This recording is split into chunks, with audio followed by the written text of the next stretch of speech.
আমরা ষষ্ঠ অধ্যায়ের 6B অনুশীলনটা নিয়ে কাজ করব। তো এটার সর্বোচ্চ 2টা ক্লাসই লাগবে।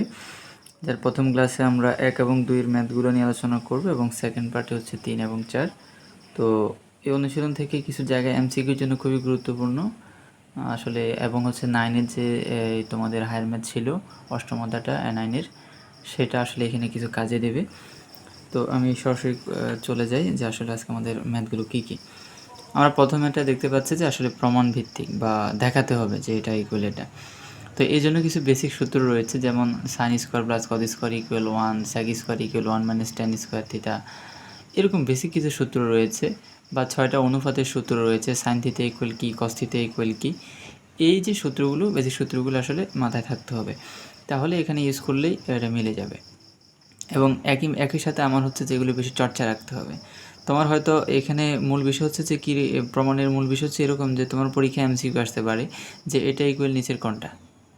তার মানে তুমি শুধু অঙ্কটা প্রমাণই করলে না, তোমার একই সাথে দেখতে হবে যে আমার আসলে এটা ইকুয়াল কী হচ্ছে, মানে ম্যাথটাকে মনে রাখা যে আমার right side left side equal right সাইডে কী ছিল। এটা কিন্তু এমসিকিউর অপশানে থাকে। এখন তুমি যখন পরীক্ষা দিতে যাবা তখন তুমি কি ম্যাথ করে বের করবা যে এটা আসলে লেফট সাইড ইকুয়াল কি এটা বের হয় না কোনটা বের হয়।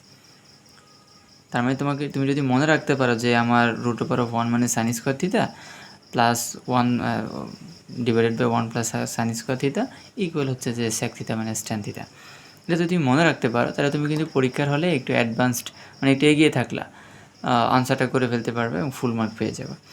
তো সেই ক্ষেত্রে আমি প্রথমে আমাদের এটা প্রমাণ করতে হবে। তো এখানে দেখো আমার রাইট সাইডে কিন্তু কোনো মানে রুটের অংশ নেই, একই সাথে আমার এখানে সাইন ছিল, সাইনও নেই। তাহলে আমার এখানে কী করতে হবে, আমার এখানে সাইনকেও পাল্টাতে হবে, রুটকেও বাদ দিতে হবে। তাহলে আমি যদি প্রথমে রুটকে বাদ দেওয়ার চিন্তা করি, তাহলে রুটকে বাদ দিতে আমার নিঃসন্দেহে স্কোয়ার আনতে হবে। তাহলে আমি স্কোয়ার আনবো কীভাবে, যদি আমি 1 মাইনাস সাইন স্কোয়ার থিটা দ্বারা উপরে এবং নিচে উভয় পাশে যদি গুণ করে দেই, এই যে গুণ যদি করে দেই, তাহলে সেই ক্ষেত্রে আমার দেখো স্কোয়ার আসছে, নিচেও স্কোয়ার আসছে। কথা বোঝা গেছে? কারণ এই দুটো একই রকম, এই জন্য হোল স্কোয়ার, আর এই 1 plus sine square theta plus into 1 minus sine square theta, এগুলো হচ্ছে মানে এ minus B A plus B whole square, মানে এ স্কোয়ার মাইনাস বি স্কোয়ার সূত্রটা ফেলানো যায় আর কি। তো সেই ক্ষেত্রে দেখো আমার এখানে স্কোয়ার আসছে, আবার এখানেও আমরা যদি বলি 1 মাইনাস সাইন স্কোয়ার থিটা মানে কি, কজ স্কোয়ার থিটা, তাহলে এখানেও স্কোয়ার আসছে, এখানেও স্কোয়ার আসছে। এখন কিন্তু আমি রুটটাকে কিন্তু ওভারঅল হচ্ছে যে বাদ দিতে পারবো, কারণ স্কোয়ার রুটে কাটা, স্কোয়ার রুটে কাটা। তাহলে সেই ক্ষেত্রে আমার এখন উপরে আসছে 1 মাইনাস সাইন স্কোয়ার থিটা এবং নিচে আসছে কজ স্কোয়ার থিটা।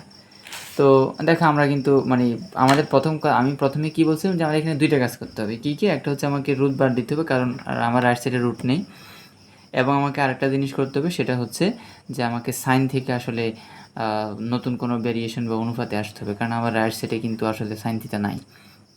তাহলে আমি প্রথম কাজ যেটা রুট বাদ দিতে হবে সেটা বাদ দিয়েছি। আমার এখন দ্বিতীয় কাজ হচ্ছে যে সাইন থেকে অন্য অনুপাতে চলে যাওয়া। তো আমি যদি এখানে যেমন 1 বাই সাইন থিটা আর ডিভাইড বাই কস থিটা আমি যদি উভয়কে বন্টন করে দিই, তাহলে কিন্তু সাইন থিটা থাকতেছে না। তাহলে বন্টন করলে 1 by cos theta minus sine theta by cos theta. আর এই ক্ষেত্রে অনুপাতগুলো আমরা জানি যে 1 বাই কস থিটা মানে হচ্ছে সেক থিটা, আর হচ্ছে যে আমার sine theta by cos theta মানে হচ্ছে ট্যান থিটা। এবং এটাই আমাকে প্রমাণ করতে বলছে। কথা বোঝা গেছে? খুবই সিম্পলেস্ট একটা। এই ম্যাথগুলো হচ্ছে যে এরকম যে দেখে মনে হবে যে আসলে কীরকম, মানে কী হয়ে যাবে, আসলে কিছুই হবে না। মাথায় রাখতে হবে আমি কী করব। আমার এখানে লেফট সাইড এবং রাইট সাইড দেখেই ডিসিশন নেওয়া যায় যে আসলে কী করতে হবে। দ্বিতীয় ম্যাথটা একই সাথে আসি। দ্বিতীয় ম্যাথটা সুন্দর একটা ম্যাথ, এই জন্য আসলে এটা উঠালাম।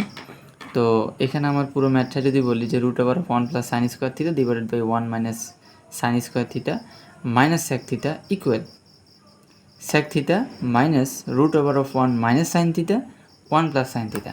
দেখো এখানে একটা কমন জিনিস হচ্ছে আমার এই পাশেও সেক থিটা রয়েছে, এই পাশেও আমার সেক থিটা রয়েছে। তা আমি যদি এটাকে একটু গুছিয়ে লিখি, মানে এই প্রমাণ করা যে কথা আর এটা প্রমাণ করা একই কথা। অর্থাৎ আমি রুটের অংশকে এক পাশে নিয়ে গেলাম এবং সেকের 2টা অংশকে এক পাশে নিয়ে গেলাম। রুটের এটাই পাশে আছে, এটাই পাশে মাইনাস নিয়ে গেলে প্লাস হবে, সেক থিটা এই পাশে প্লাস, এই পাশে গেলে ওই পাশে গেলে এই সেক থিটা প্লাস হয়ে যাবে, মানে 2টা সেক থিটা হয়ে যাবে। আমাকে এটাই প্রমাণ করতে হবে। কথা বোঝা গেছে?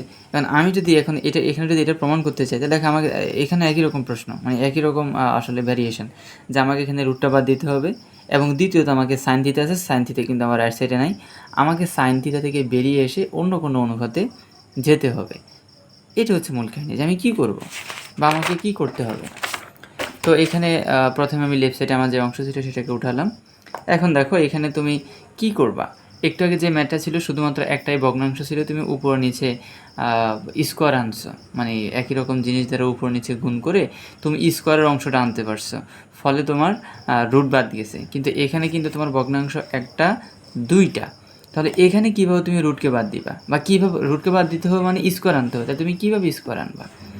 তো সেক্ষেত্রে আমরা এই যে নিচে যে দুটো অংশ অর্থাৎ পুরোটার উপর রুট ওভার মানে এটার উপরও রুট ওভার এটার উপরও রুট ওভার, এটা বুঝে আর কি। তো root over 1 minus sine theta into হচ্ছে যে root over of 1 plus sine theta, এদেরকে আমি হচ্ছে লসাগু নিলাম। লসাগু নেওয়ার পরে আমি হচ্ছে যে ভাগ করব, গুণ করব। তারপরে লসাগু দ্বারা যদি এটা দ্বারা যদি লসাগুকে ভাগ করা হয় তাহলে সেই ক্ষেত্রে আমার রুট ওভার অফ 1 মানে সাইন থিটা বাদ, তাহলে আসে 1 plus root over of 1 plus sine theta. তার মানে 1 plus sine theta 1 plus sine theta হয়ে গেলে কয়টা, দুইটা, এটা হোল স্কোয়ার হবে। তাহলে root over of 1 plus sine theta whole square, কারণ দুইটা, plus root over of 1 plus sine theta দ্বারা ভাগ করলে আমার এখানে থাকতেছে রুট ওভার অফ 1 মানে সাইন থিটা, আর এখানেও আছে রুট ওভার অফ 1 মানে সাইন থিটা। তার মানে 1 মানে সাইন থিটা কয়টা, দুইটা। এবার দেখো স্কোয়ার যেহেতু চলে আসছে, আমি কিন্তু স্কোয়ার রুটে কাটা দিয়ে আমি হচ্ছে যে এখন ভগ্নাংশ থেকে রুট থেকে বের হয়ে আসতে পারবো। একইভাবে আমার নিচে দেখো, নিচে আমি যদি দুইটা যেহেতু রুট ওভার, একটা রুট ওভার ইউজ করে আমি যদি নিচে এটাকে লিখি তাহলে সেক্ষেত্রে আমি লিখতে পারবো আসলে যে 1 মাইনাস মানে 1 minus sine theta into 1 plus sine theta মানে এ স্কোয়ার মাইনাস বি স্কোয়ার অর্থাৎ 1 মাইনাস সাইন স্কোয়ার থিটা। তো উপরে যে কাজটা করেছি এখানে আমি যদি স্কোয়ার রুটে কাটাই তাহলে এখানে থাকতেছে 1 প্লাস সাইন থিটা, এখানে রুটার স্কোয়ারে কাটা দিলে থাকতেছে আমার 1 মাইনাস সাইন থিটা। তো সেই ক্ষেত্রে সাইন থিটা ক্যান্সেল, 1 যদি আমি অ্যাড করি সেই ক্ষেত্রে আমার 2 হয়। আর নিচে আমার আছে 1 মানে সাইন থিটা মানে সাইন স্কোয়ার থিটা মানে কজ স্কোয়ার থিটা, স্কোয়ার রুটে কাটা, তাহলে এখানে হচ্ছে আমার কজ স্কোয়ার থিটা, তার মানে 2 ডিভাইডেড বাই কস থিটা। এক্ষেত্রে আমার কিন্তু এটা প্রমাণ করতে বলে নাই, মানে আমাকে প্রমাণ করতে হবে কি যে 2 sec থিটা। তো এটা খুবই সিম্পলি আমি 2কে আলাদা করলাম আর কস থিটাকে 1 বাই কস থিটা লিখলাম। তো সেই ক্ষেত্রে 1 বাই কস থিটা মানে হচ্ছে sec থিটা, তার মানে আমার আসলে আলটিমেটলি প্রমাণটা হয়ে গেল যে 2 sec থিটা। এটা আমার রাইট প্রমাণ করতে বলা হয়েছিল।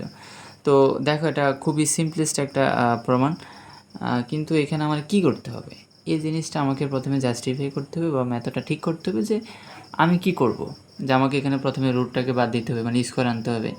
তারপরে পরবর্তী কাজ হচ্ছে যে এটা বাদ দেওয়ার পর তোমার পরবর্তী অপশন তোমার মাথায় নিজে এমনিতেই চলে আসবে যে আমাকে আসলে এখন রাইট সাইডে যে কাজ যে আমাকে স্যাকে যেতে হবে, স্যাকে আমি কীভাবে যাব, এই ওয়েটা মাথায় আগেই তৈরি করে নিতে হবে। হায়ার ম্যাথের সলিউশন লিখতে কখনোই সময় লাগে না।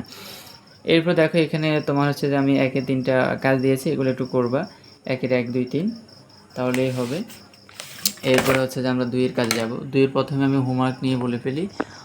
2 এর হোমওয়ার্কগুলো হচ্ছে 2 এর 1, 2 এর 2 এবং 2 এর হচ্ছে 5 নাম্বার। তাহলে টোটালি 6টা কাজ করবা। আর ডে বাই ডে কাজগুলো করবা, কাজগুলো একসাথে করে জমা দিলে হচ্ছে যে আমার জন্য চাপ হবে, আর তুমি যখন একসাথে করতে যাবে তোমার জন্য চাপ হবে, বুঝবা কম, তখন মনে হবে যে না হোমওয়ার্কটা করতে পারলে বাঁচি, করে জমা দেয় কোনো রকম। এই জন্য কম কম কাজকে কমভাবে মানে কম করে ফেলো, এটার জন্য অনেক বেশি সময় দিতে হবে না। কিন্তু ডে বাই ডে কাজগুলো করলে একটা সময় মনে রাখবা তোমার সিলেবাস শেষ হবে, তোমার অধ্যায় শেষ হবে, কিন্তু তুমি যদি হচ্ছে যে শেষ হয়েছে নামে কিন্তু আমি বাড়তেছি না, তাহলে হবে না। এই জন্য যেটা করবা, যে পার্টটা যেদিন করবে একটু ভালো করে করবা।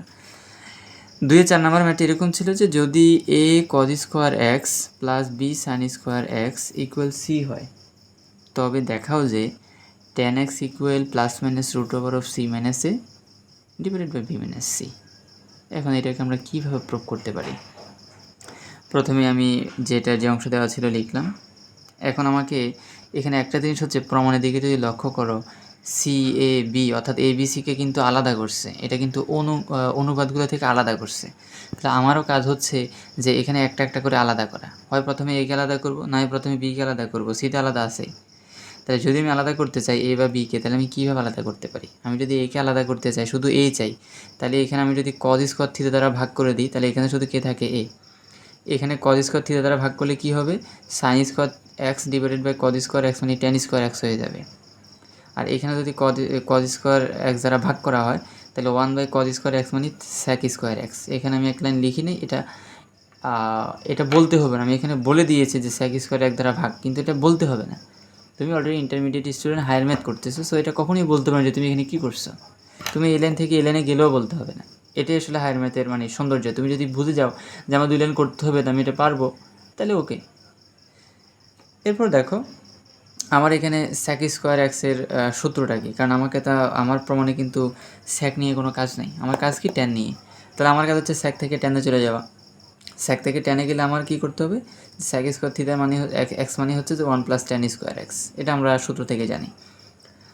তো এখন দেখো এটাকে তুমি যেহেতু c × 1 + tan স্কোয়ার x গুণ দিয়ে দাও, c এর সাথে 1 গুণ দিলে c এর সাথে tan স্কোয়ার x গুণ দিলে c tan স্কোয়ার x। তাহলে সেই ক্ষেত্রে আমার দাঁড়ালো a + b tan square x = c + c tan square x। তাহলে আমি যদি tan স্কোয়ার x যদি কমন নেই, তাহলে এখান থেকে পাচ্ছি b, আর এটা ওই পাশে গেলে হয়ে যাবে -c। যদি না বোঝো এক লাইন বেশি করবা। আর এরপর আমার যে বাকি অংশ ছিল, c হচ্ছে এখানে আছে, এই পাশে ছিল পজিটিভ, ওই পাশে গেলে নেগেটিভ। তো সেক্ষেত্রে আমার হচ্ছে যে এখন এই যে অংশটা যে b - c, এটাকে আমি ওই পাশে নিয়ে গেলে এটা ভাগ হয়ে যাবে, অর্থাৎ c - a / b - c। এখন এখানে দেখো আমার স্কোয়ার আছে, আমি যদি স্কোয়ারটাকে ওই পাশে ট্রান্সফার করি, তাহলে সেই ক্ষেত্রে আমার হচ্ছে +(√c - a / b - c). অনেক সময় MCQতে তোমাকে বলতে পারে যে a cos square x + b sin square x = c হলে tan স্কোয়ার x কত, তখন কি হবে, c/a - b - c। এই MCQটা অবশ্যই অনুশীলনে পেতে পারো, এটা আসে MCQ হিসেবে আসে আর কি। এরপরে আমরা আরও একটা ম্যাথ দেখব, সেটা হচ্ছে 2-এর 6 নাম্বার। আমাকে বলা হলো, এবং এটা MCQর জন্য খুবই খুবই খুবই গুরুত্বপূর্ণ। সেটা হচ্ছে যে tan x = 3/4 হলে এবং হচ্ছে যে cos x ধনাত্মক হলে sin x এর মান নির্ণয় করো। এখন দেখো আমরা এর আগে যখন 9-এ কাজ করেছি, তখন আমাদের কী ছিল যে একটা অনুপাত দিয়েছে আর একটা অনুপাত বের করো, মানে tan-এর অনুপাত দিয়েছে, sin-এর অনুপাত কী হবে। আমরা একটা ত্রিভুজ আঁকছি, সমকোণী ত্রিভুজ আঁকছি, ও tan তার মানে হচ্ছে আমাকে লম্ব দিয়েছে, ভূমি দিয়েছে, আমি অতিভুজ বের করব, আর sin-এর অনুপাত হচ্ছে লম্ব বা অতিভুজ, তাহলে শেষ।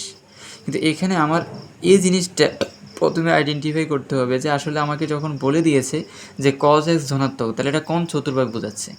cos x ধনাত্মক মানে এটা দ্বিতীয় চতুর্ভাগ বোঝাচ্ছে। তাহলে কোন চতুর্ভাগে কে ধনাত্মক, কোন চতুর্ভাগে কে ঋণাত্মক, এই জিনিসগুলো আমি হচ্ছে যে একদম এই অধ্যায়টার শুরুতেই হচ্ছে বেসিক কিছু আলোচনা করিয়েছি। পিকগুলো হচ্ছে যে সাবমিট করেছি, এগুলো অবশ্যই দেখতে হবে। তো সেই ক্ষেত্রে আমি লিখে দিয়েছি যে আমার tan x = 3/4, cos x যদি ধনাত্মক হয়, তার মানে হচ্ছে যে x যে কোনটা, x মানে কিন্তু কোন বোঝাচ্ছে, x এর অ্যাঙ্গেলটা কিন্তু তোমার কোন চতুর্ভাগে আছে, প্রথম চতুর্ভাগে আছে, কারণ প্রথম চতুর্ভাগে cos এবং sec হচ্ছে তোমার পজিটিভ। তো সেক্ষেত্রে দেখো আমি দ্বিতীয় চতুর্ভাগে এঁকেছি, এটাকে এইভাবেও আঁকা যায়। তার মানে দেখো আমার এটা হচ্ছে x, এটা হচ্ছে লম্ব মানে 3, এটা হচ্ছে ভূমি মানে 4, আমাকে অতিভুজ আমি বের করে নিয়েছি। এখন আমি sin x এর মান সহজে বের করে ফেলতে পারবো, সেটা হচ্ছে 3/5। এখানে 3ও উপরের দিকে মানে পজিটিভ, 5 অতিপদ, এটা অলওয়েজ পজিটিভ। কিন্তু আমাকে যদি এখানে বলতো যে cos বের করো, তাহলে কিন্তু আমি লিখতাম -4/5, কারণ এখানে 4 এর মান কিন্তু মাইনাস, 3 এর মান প্লাস, 5 এর মান প্লাস। এই জিনিসগুলো বুঝতে হবে যে কোন চতুর্ভাগ বলতেছে, কোনটা পজিটিভ হবে, কোনটা নেগেটিভ হবে। তোমার কিন্তু অপশানে -3/5ও থাকবে, +3/5ও থাকবে, তাহলে তুমি কোনটা দেখাবা। তার মানে তোমাকে একটু বুঝে শুনে কাজ করতে হবে যে আসলে আমার কী করতে হবে। তো আজকে এই পর্যন্তই কাজ ছিল, হোমওয়ার্কগুলো করবা, এবং একই সাথে এটা প্রথম পার্ট এবং দ্বিতীয় পার্টও আসবে ইনশাল্লাহ। তো 2টা পার্ট হয়ে গেলে আমাদের আর একটা কাজ থাকবে, মানে 3C 6C, ওটা করলে হচ্ছে আমাদের এই অনুশীলন শেষ হবে, তখন আমরা আরেকটা অনুশীলন আরেকটা অধ্যায় যেতে পারবো।